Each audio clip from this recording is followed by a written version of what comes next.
Good morning. For the record, my name is Christinda Hansen, and I am the CFO for the Gambling Commission. As Chair said, I'll be presenting a budget update for the current fiscal year, as well as presenting our biennium 25-27 budget requests. Next slide, please. So I would like to start with just a revenue summary. This is through May 31st.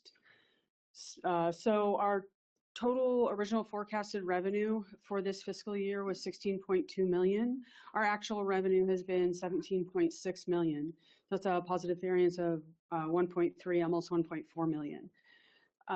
Most of that variance is related to what I label in the detail below in the lower half of the chart as other sources. So when we do our revenue forecast, and we never count on fines, fees, settlement agreements, or special investigations. And what I mean by special investigations are the pre-licensing or other licensing related investigations that we have. And so when we do collect revenue from those types of activities, they fall under our other sources. The other area that we saw revenue that was greater than initially expected is in the tribal reimbursement category. And that's because the tribal reimbursement is based on the cost allocation model. So the payments that we receive from the tribes are related to the level of work we do for them from the previous year, as well as what the rates are as calculated based on our actual expenditures. So our hourly rates for billing are adjusted every year based on our actual and real expenditures. And our rates did increase for the fiscal year, for the calendar year, which led to a slightly higher reimbursement rate than originally anticipated.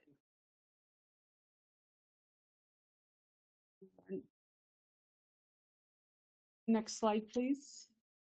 I would also say, commissioners, if you have questions while I'm presenting, please feel free to interrupt me. So our expenditure summary for the fiscal year, and just as a reminder, our fiscal year is July 1 through June 30 so it covers 2 different calendar years. So by category, just very briefly, our personnel costs were less than originally allotted, and that's for 2 reasons. One, because as we'll discuss later, our allotments are always based on fully staffed costs, but also because in December we chose to implement a hiring freeze because of the mandatory budget reduction exercises that we became subject to. So it was as part of that budget reduction exercise and the uncertainty around the state budget and what that meant for us, we chose to pause all of our hiring, which led to a higher vacancy rate than we had initially anticipated. Our contracts are we have for multiple reasons. We have contracts, the cost allocation model, we're required to hire an independent contractor to review that to make sure that we're meeting all of the expectations about how we calculate for the cost allocation model. We also have contracts for, thank you. We also have contracts for temporary staff, that office assistants, and for some project work, as well as a significant number of contractors right now for our Polaris project, which is our IT modernization project. When we look at the expenditure summary, this does include all of our agency costs. A lot of our other discussion will exclude our Polaris costs when we're talking about budgetary purposes, but just reviewing our expenditures for the year, it does include the Polaris, the IT modernization costs. We call that Polaris internally. Goods and services, that line item includes costs such as our leases, our utilities, office supplies, vehicle maintenance and fuel, fingerprinting costs for licensees that we have to pay. It's a very broad category of items that are in there. And those the other items that are in the goods and services include the central service model costs, which are the central service agencies such as DES, OFM, WATEC, Attorney General, Office of Administrative Hearings. Those, their billing rates are based on some of them are fee for service, but others are based on our staffing levels. So we have to estimate based on fully staffed, and then actual costs vary depending on how they bill us. Our travel includes not only all of our agent travel throughout the state to for tribal the tribal gaming unit to work with our tribal partners, but also our agents that travel throughout the state for regulation enforcement. It also includes travel for our licensing unit when they have to travel overseas for licensing investigations.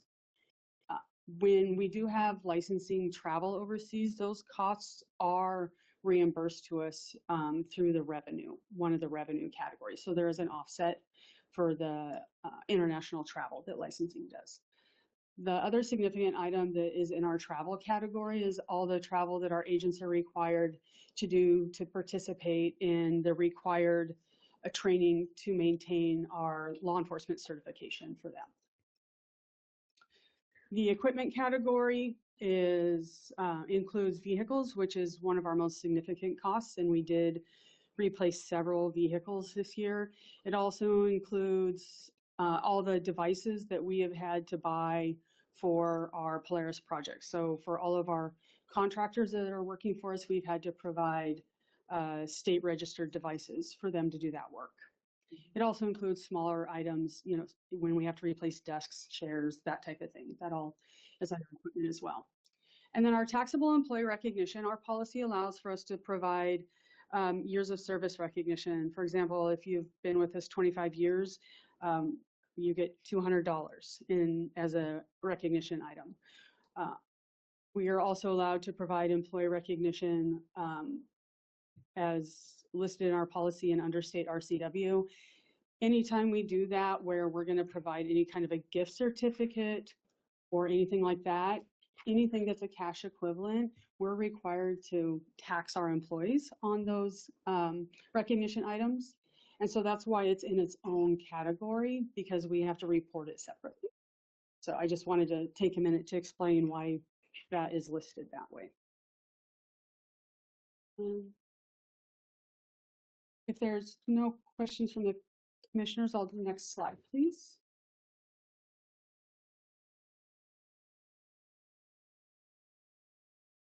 So I touched briefly in the last slide about our Polaris project, but I wanted to provide some more detail about where we are. We started this project by setting aside $9.1 million based on some cost estimates we received at the beginning of our project.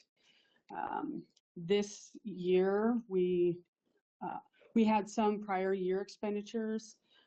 We are in the throes of this project, as I'm sure you are all familiar with.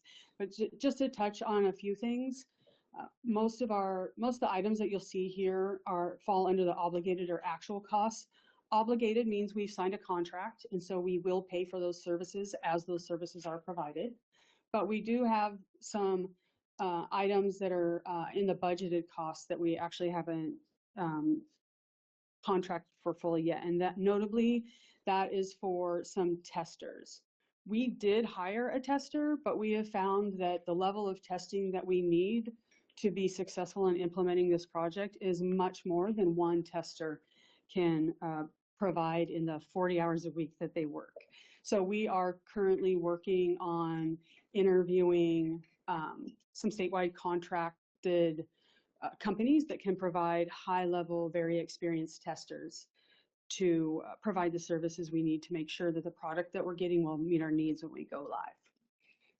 Additionally, what we've identified is that we need to bring a professional trainer to help us be successful in this project. We do have already in place in some of our other contracts where the contractor Carasoft that is developing our system for us is required to provide us materials and teach us how to use the system. We call that train the trainer. However, our system users are subject matter experts, and our IT people are going to be experts in the system.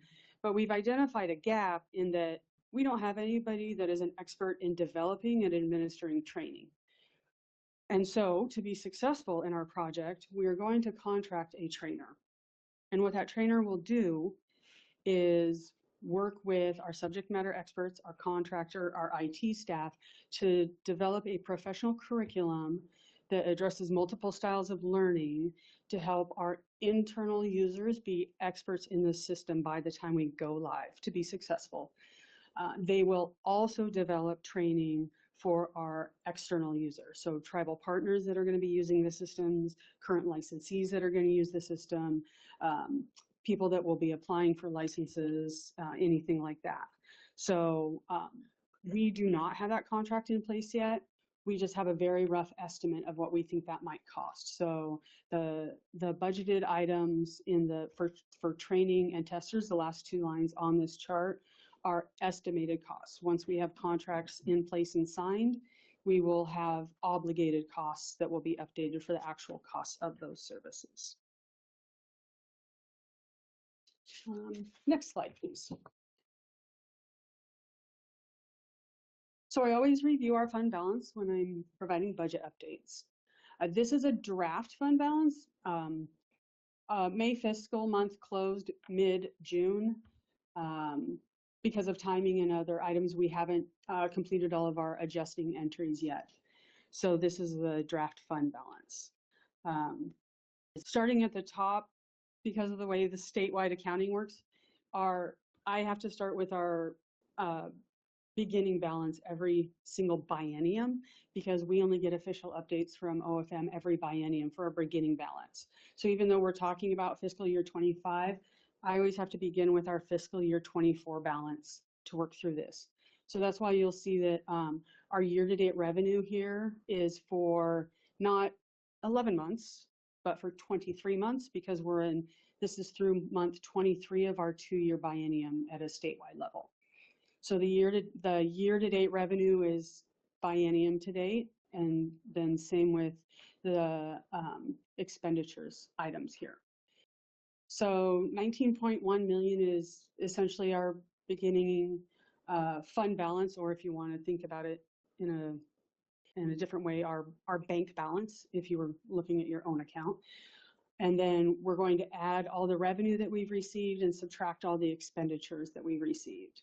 If you do that and you look at what we have above the line of the banner that says reserved funds there, that's about 19.4 million. That is slightly more than we began with, and part of that is because our revenue cycles on a quarterly fashion because most of our revenue comes in when the quarterly license reports are filed, which is at the month following the end of each quarter. So we'll see, and I have some graphs to show you in a little bit, and you'll see that we have like little spikes in our revenue and then they fall down because in 1 month of the quarter we collect most of our revenue and then we use it in the following months where our revenue is less than our expenditures. So you just see peaks and valleys when we look at our charts. So once we have our fund balance, that looks like a lot of money, but part of it's because we have all these reserved funds based on some OFM requirements and some projects. So all of those items are under the reserved funds heading on this slide. So a working capital reserve, OFM requires us to have money set aside to be able to function as an agency in case something happens and our revenue is less than our expenditures. Because our revenue does cycle quarterly, we have 3 months of average allotted expenditures as our working capital reserve. And so that's the 5.25 million. That number does get adjusted biennially based on looking back and looking at average for prior years. Additionally, when we talked through the Polaris project, I said we had the $9.1 million originally. So we still have set aside almost $7 million in the reserved funds, because that's the difference between what we budgeted and what we've paid to date. So this ensures, having those reserved funds ensures that we'll have money to pay for the Polaris project. We also have budgeted to replace our access control system in our Lacey office. So that's our security in our Lacey office. It is old and needs updated. So we have money set aside to make sure we can have that project done. And then our current internal systems that are legacy systems that we're replacing, there are parts of that system that also serve as our asset management system and our fleet management system. We have to replace those systems, but they're not part of the Polaris project because they're accessory systems, essentially. So we've also set aside funds to make sure that we can have successful systems to replace those aging systems. And then RMS is our record management system. This project is continuing to be implemented. This is our efforts to get away from paper records wherever possible and have them digitized, scanned, whatever terminology you'd like to use, and have them in an electronic storage format so they're easier to manage and more accessible and more efficient for public records requests. And so that project is still ongoing. And so the $120,000 that we have set aside is the difference between what we budgeted and what we spent to date. Next slide, please. That brings us to our 25-27 biennium budget request. And for anybody that might not be familiar with what the 25-27 biennium means, that means July 1 of 2025 through June 30 of 2027. So 24 months, 2 fiscal years. They call it 25-27 because it spans 3 calendar years. It gets very confusing. So I'm going to walk through our request. And if, again, commissioners, if you have any questions, please do stop me. So this biennium request, we are asking to fund 116 staff. That is 2 more than is in our current fiscal year or current biennium.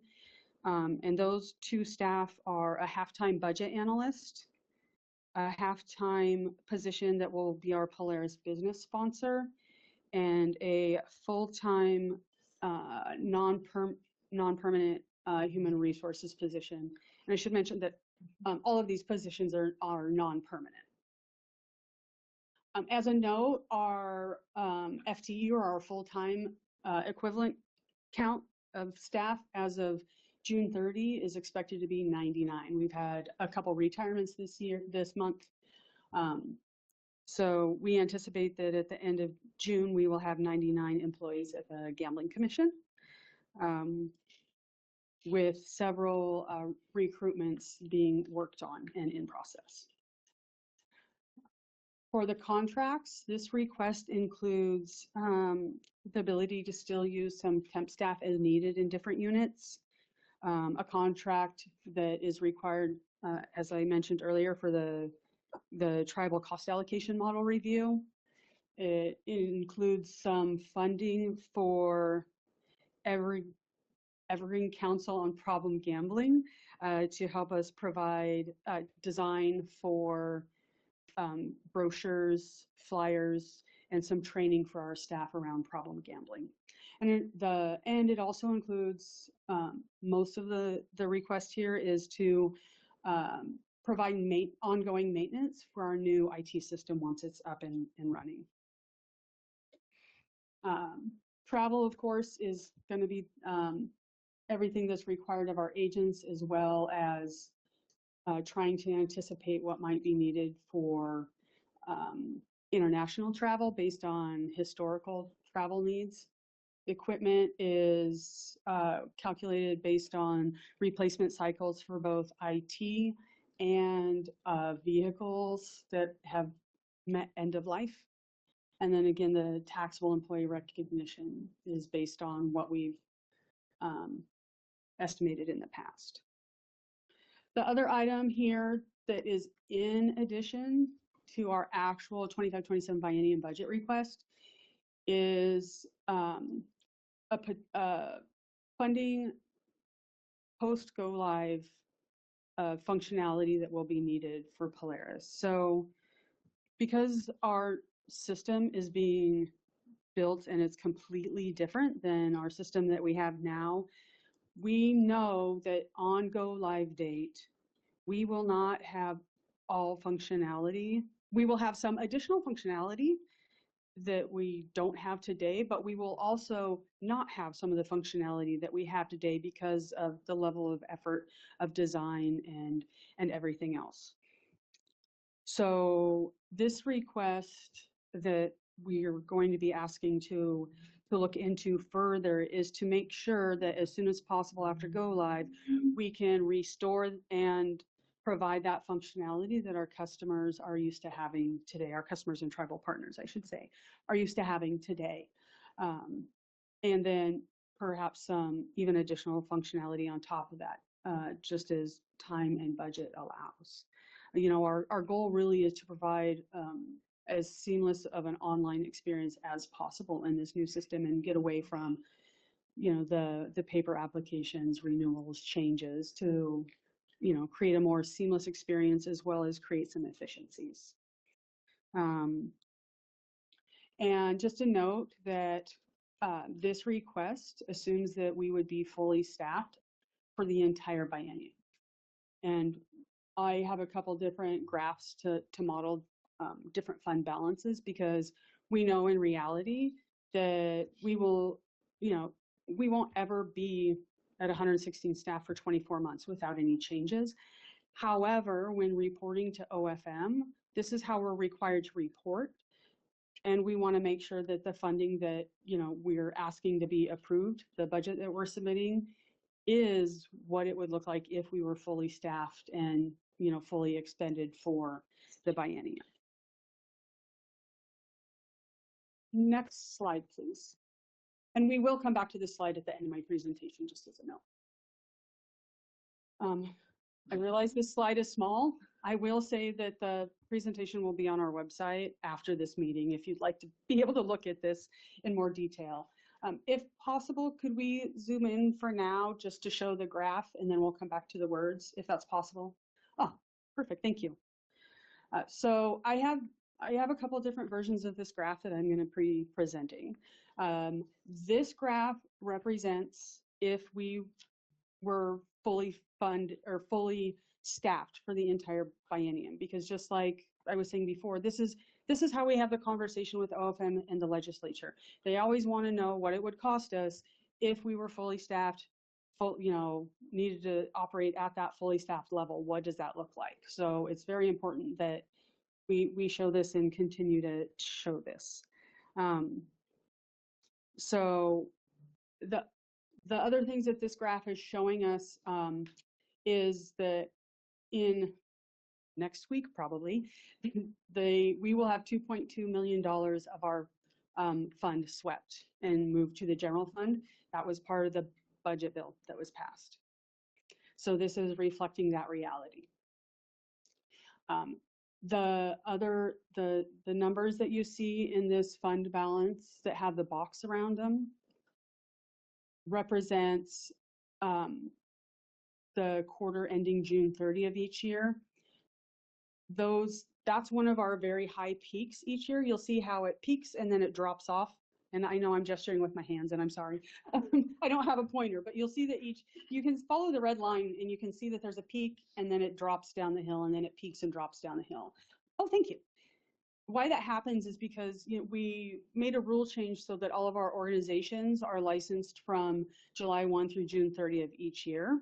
And so that means that all of their base renewal fees are due by June 30 of each year. prior to now, they've been paying those base fees throughout the year. That creates a flatter look for revenue collection. But because they'll all be paying at the same time, we'll see a peak in our fund balance, and then we'll see it drop off in the next 4 quarters. You can also see that in the blue bars. Let me back up a minute and give a little more orientation. The blue bars in this graph are the quarterly revenue estimates. So they are positive, so they are above zero. The gray bars that move down in the graph are expenditures, so they're all negative numbers. They're all below zero. The red line is our fund balance, then plus the sum of our revenue and our expenditure for each quarter. So that's what all these different bars and lines mean on this graph. The numbers you see at each point are our estimated projected available fund balance at the end of each quarter of the year. The other thing to note is that OFM will start asking us about our fund balance and money needed in somewhere between September and October of each year. They'll start asking us for more information. Legislature will start seeing our fund balance information in following December of each year. And so why I bring this up is because we look like we have a lot of money, but it's because when we set our fees, traditionally we have taken the approach of not wanting to have a fee increase every single year, because that's a lot of work. It's also a lot of change for licensees to try and manage. So we have traditionally tried to have a fee adjustment that results in not having to have a fee adjustment, for a couple of years. So that ends up making it look like we have a very high available fund balance, but that's because the goal is to be able to not have to make any adjustments to the fees for a few years. The legislature looks at this and it looks to them like we have money to take. And we learned one of the things that was messaged to us during legislative session this year is that it's very likely that legislature will be looking for money again next session, and sweeps are likely to happen in multiple areas. Does that mean we'll be swept for sure? We don't know. We don't have a way to predict that. However, I will say that based on the budget bill that was signed into law this year, it gives legislators the authority to take our money next year as well. They have the authority to take money from us through June of 2027. So we are watching revenue forecasts very closely. We are in very close communication with OFM and our contacts to explain why our fund balance is the way it is, how we collect our revenue, that we don't get any money from the general fund or any other funds. We generate revenue based on licensing fees, and those have to pay for all of those increased costs from central service agencies, the required increases in salary that are passed in budget bill. So we're working very hard to tell our story and help legislators really understand why we function the way we do and why we have a fund balance. And then can you zoom back out, please? So at the bottom of this slide, I've stated the assumptions for this projected fund balance. And again, this is a projected available fund balance. So if you were to go back and I'm not asking you to scroll, but if you were to go back and look at the fund balance slide that I presented, the projected available fund balance is our fund balance minus all the things we know we need money for. So the extra, if you will, the leftover, right? So that's what this is showing us. So our assumptions here are 3% gross gambling receipt decrease from our current year, our last 4 quarters that were reported, and then just flat beyond that. And that we also have a flat number of licensees, so no increase, no decrease in any of the categories. For this particular slide, our expenditure assumptions, again, we're assuming 116 staff, no vacancies. This is the slide we would present to OFM for our conversations. We know that they're taking $2.2 million from us, so it's included here. And then our overhead costs, which are a significant cost just past, our personnel costs, are based on those central service costs that were passed in the budget, our known lease rates, and then for any other costs, vehicle maintenance, fuel, all of our office supplies, all that kind of stuff, we assume a 5% inflation over current rates for this fund balance projection. Next slide, please. Excuse me, Kristen. Yeah. Could you talk about the working capital balance? Oh, I apologize. Yeah. So can you go ahead and zoom back in for me, Nicole, please? Thank you. So actually, go ahead and go back down just a little bit where you were for a minute. So the other thing that I've that's in these slides, that blue line is, if we go under that blue line, that is our true zero. And what I mean by that is the zero on this graph is means that we have expended all of our funds except for our working capital balance. The space between 0 and the blue line, anytime we're in there, that means we're using our working capital balance to operate as an agency, which is meant to just be contingency money, not monthly operating. So that blue line, if we dip below that, we are in true 0 and are in the red as an agency. So, okay, you can scroll back up a little bit. Thank you. So this graph is our projected fund balance using our budget request for the biennium, but assuming a 10% ongoing vacancy rate. That is average for vacancy rate. Right now, our vacancy rate is at about 14% as of end of June. And again, part of that's because we did implement a hiring freeze because of the budget uncertainty. And so we are now, selectively evaluating and recruiting positions as needed. But because it takes time to recruit, it takes time, when people leave either because they retire, they promote, or leave state service, it takes time to fill those positions. So we understand and acknowledge that we will always have some sort of a vacancy rate, and 10% is pretty average. So this shows our projected fund balance assuming a 10% vacancy rate. That is the only difference with this slide and the previous. So again, it still shows the $2.2 million being swept. And again, I'm just, the numbers with the boxes around them are just to indicate that is when we're collecting all of the base renewal fees from all of our organizations. Excuse me, Kristinda. Yes. Could you zoom out and talk about when we do go into below 0 and when we... Sure. So thank you, Nicole. Given that this is probably pretty, we expect that this is what our reality would be pretty close to given the vacancy rate.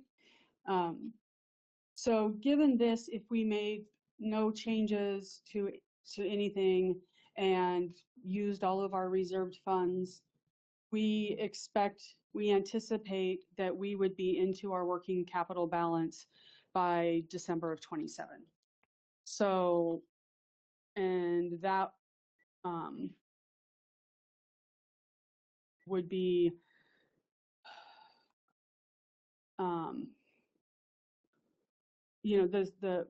this revenue is on a decline, so we would anticipate at some point we would have to look at fee adjustments based on that, because we can't, even though we come back up out of our working capital balance, if you follow the trend of this graph, we know that if we went out another year, we would just be in the working capital balance all the time. And again, that's meant to just be a contingency fund. But assuming the 10% vacancy rate and then all the other assumptions stated here, we assumed that we wouldn't hit zero until December of 27, which seems very far away, but isn't. So if I may, I think a couple other things to notice. While this does look good and it doesn't take us into our working capital balance quite as quickly, of course, if we were to be fully staffed, which it's, we'll never achieve the first slide. So this slide is more realistic in terms of our vacancy rate. And certainly if gross gambling receipts do fare better than what our revenue assumptions are, given what economic news we've heard from Washington, about Washington State's projections, certainly that could change the trajectory here in terms of our expenditure, or in terms of our available fund balance. So this is, it's all a projection.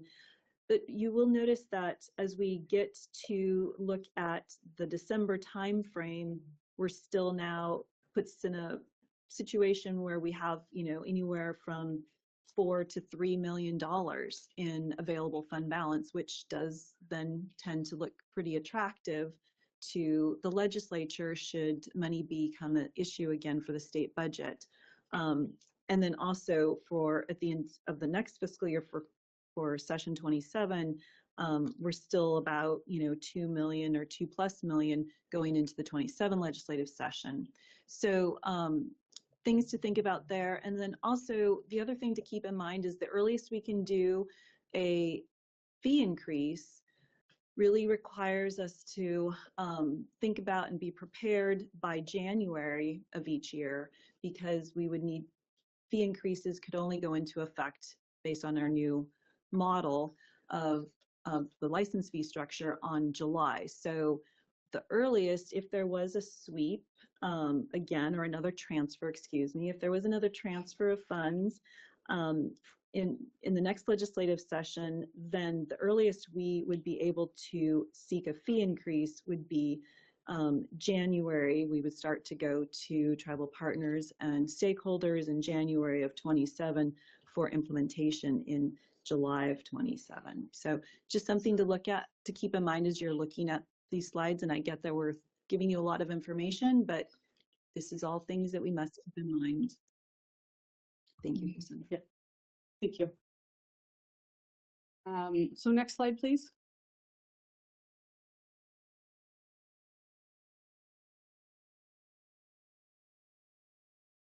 So as Director Griffin just mentioned, going into legislative session, with about a $4 million available fund balance, feels perhaps not in our best interest, given what has happened to us in the most recent legislative session. And so one of the things that we're asking to explore, in addition to seeking approval of our budget request, is the ability to explore an additional contract for the functionality that we need, that we will still need after our go live date. The advantage of exploring that and getting that contract in place now is by November, is we would be able to sign the contract and reduce our available fund balance by the amount of that contract. Again, we have purely guessed that might be $1.5 million, which would then, this is the graph that shows if we explored that, we're going to watch what happens with revenue and what's going on at the state level. We're going to keep an eye on all that. But if we did sign a contract for that additional functionality that we do need, and we had that contract in place by, say, November of this year, we would have an available fund balance to have, of about 2.8 million. Can you zoom in just a little bit, Nicole? Thank you. Just so others can actually read the screen. There we go. So the difference between this graph and the previous graph is I've added in if we were to sign a $1.5 million contract for that additional functionality. Our goal would be to sign that by November, December, if that is approved and our revenue is such that we can support that. And again, then we would only, have $2.8 million in available fund balance rather than nearly 4.5 when the legislature's, possibly seeking to find revenue again and has the authority to transfer more money out of our fund. So all other factors on this slide remain the same. The only difference is including what our available fund balance might look like if we signed an additional contract for that work. With that, can we return to slide 6, please? That's the budget request. Actually, can we stay here for just Sorry. a little bit longer on this slide? This does take us into our working capital balance sooner. It would take us into our working capital balance in potentially March of 2027, and then further into our working capital balance in fiscal year 28. Certainly, we would have to seek a fee increase, most likely, if all things remain the same in these assumptions, which are quite a ways out. But just to be fair, moving forward with the assumptions in this model, a fee increase would definitely be necessary by July 1st of 2027. To be effective on July 1st of 2027, we would come before the commissioners with a fee increase proposal in January of 27. Because we start to go into that fund balance so significantly, it would have to be a significant fee increase. And most likely it would probably have to be, assuming all things were the same, we're projecting way out into 2029 and 30 here, but it would probably have to be at least a 2-year fee increase in order to get us back even at the 0 mark. But it would certainly, a lot more discussions need to be had in the future regarding that. But this is for your awareness in terms of what that projection is going to look like with these assumptions. Thank you. And again, just to reiterate, we are watching this very closely and updating our models, as frequently as we can. And so for us, that really means on a quarterly basis when after the filing of the quarterly license reports. So now can we go back to slide 6, please? There we go. Thank you. So commissioners, just as a reminder, after going through all of that information, our request today is for our 25-27 biennium budget request to be approved. We're also asking to be able to proceed with exploring costs for the post-go live functionality that we have discussed today, sometimes referred to as our Polaris Phase 2, because we know that on our go live date, not all of the functionality that we need will be in place. So commissioners, if you have questions, comments.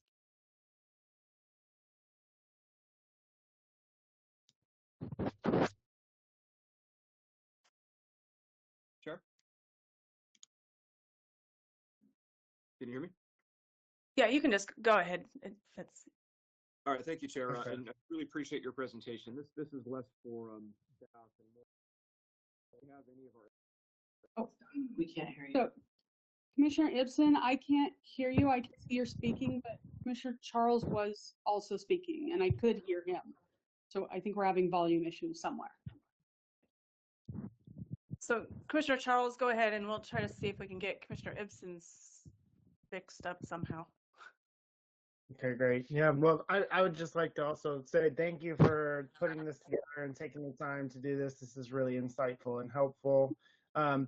It was mentioned in there about fee increases being significant, and I'm just wondering if you could give me a little more clarity on what that term significant means and maybe be a little more specific. Thank you. So when I say significant, if we look back to what our fund balance projections were prior to our previous fee increase, our to bring us back to 0 I believe that we are, I did not bring my notes, I apologize, but I believe our last fee increase was a 10% increase to the base, a 6% increase to the rate, and a 60% increase to the cap. I would anticipate, because the fund balance projection now, the trajectory of it looks similar to what it was then, I would anticipate that it would be something similar if we were to do a one-time fee increase. Now, if we are doing year over year, as Director Griffin just spoke to, of course that would change. And because there's so many variables, it's something that would need to be explored further. And I would want to know, like, if I would want to know what the commissioner's wishes are in terms of a target available fund balance, because if a fee adjustment to be held at zero obviously would be very different than a fee adjustment to hold our available fund balance at like 1.5 or $2 million. So, you know, the possibilities of that, you know, I don't have a solid answer, Commissioner Charles. There's a lot of variables, and I would want to know what the commissioner's wishes are if we were to explore some models on that. So Thank you so much. I think we did run just a quick model, and I think it was bigger than the 10,660. I think it was like 15 something 60, but that was just to get us to zero. But because, you know, once you go down, it takes longer and more to come up. So again, that's just a hey, how much is what would it look like and feel like just to get to zero on this model? But again, a lot of variables based on those assumptions. Is that helpful, Commissioner Charles? I saw Very thumbs up. helpful. Thank you. Thank you. Can folks still hear me? Oh, yes. All right, wonderful. Thank you so much for the presentation. So do we have any of our ex officios present this meeting? Rep Kloba. Okay.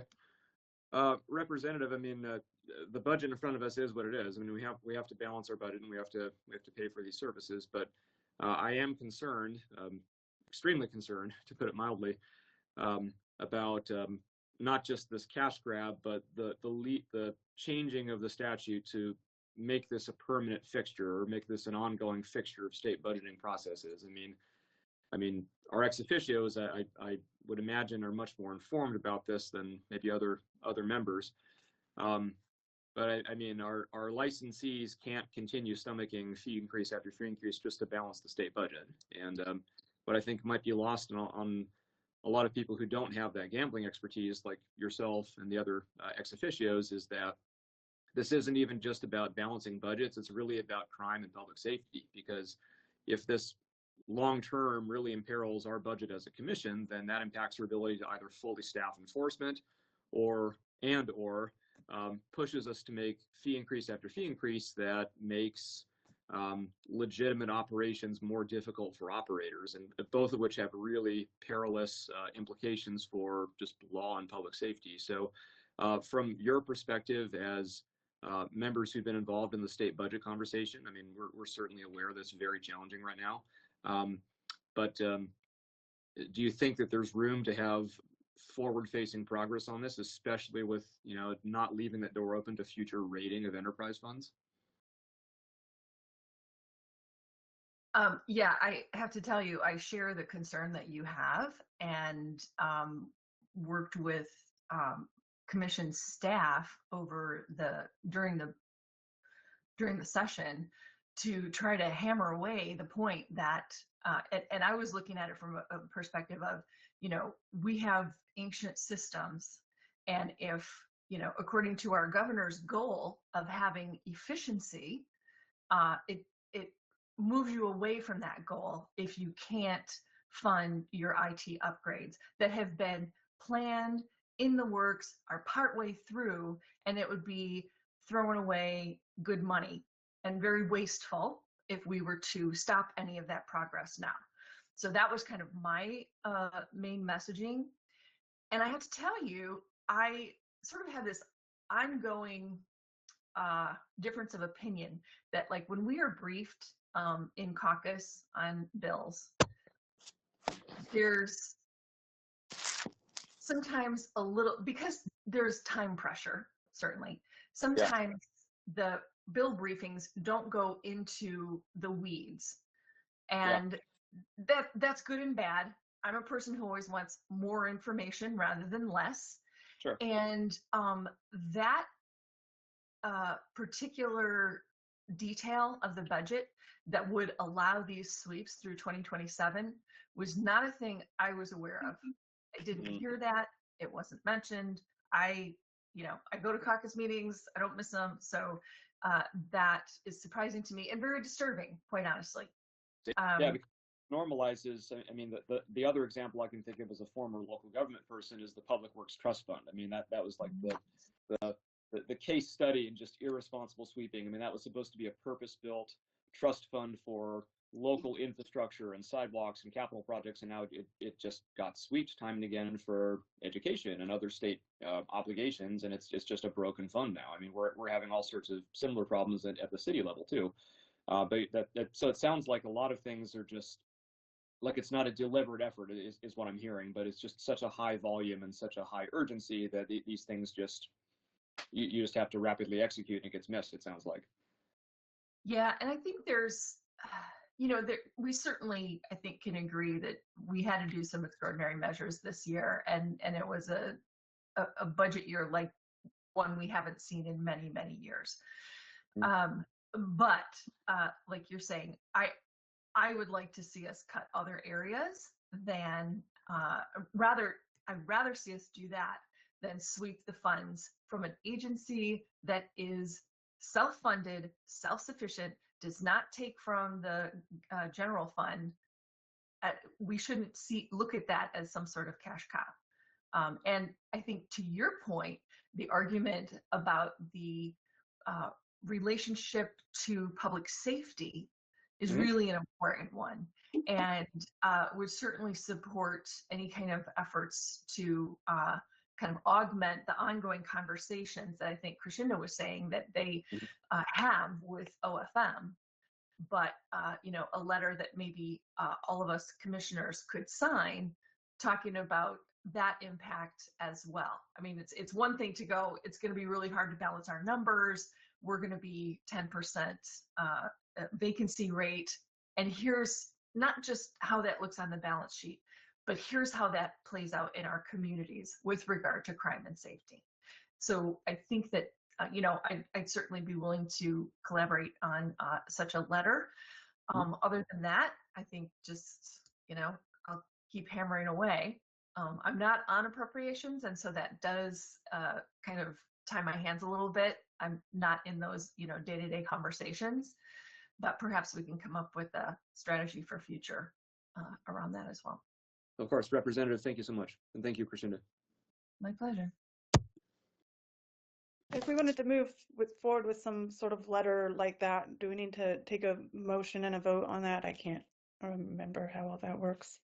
Well, it's a special meeting. I think we'd have to wait until the next one, wouldn't we? Oh, good point. So can we get that on the agenda for the next meeting, I guess, then? Yes, I think that would fit nicely in our discussion at the next meeting regarding the preparation for the 2026 legislative session. We'll add that to the agenda. Thank you. Thank you, everybody. Okay, are there any more comments, questions from commissioners?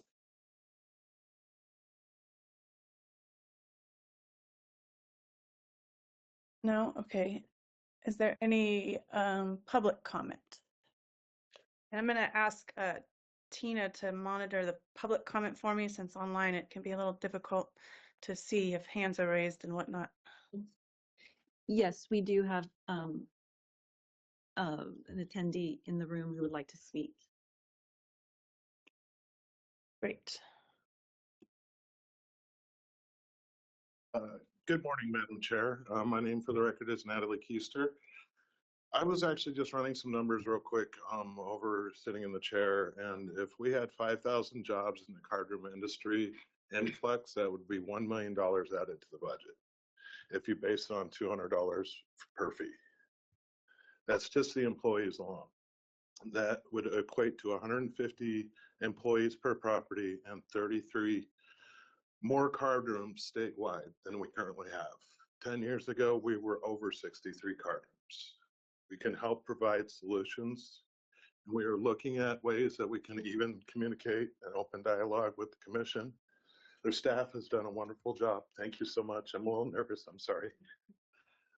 Madam Chair, Commissioners, we want to open up dialogue so that we can talk and provide security for the jobs that are in place now and provide for more jobs and more economical help to the communities which we reside in as well. Thank you for your time, Madam Chair. Appreciate it. Thank you. Appreciate your comments. Any additional? No one in the room is indicating such. Okay, is there anyone online? Not seeing any hands. Okay, then do we have a motion?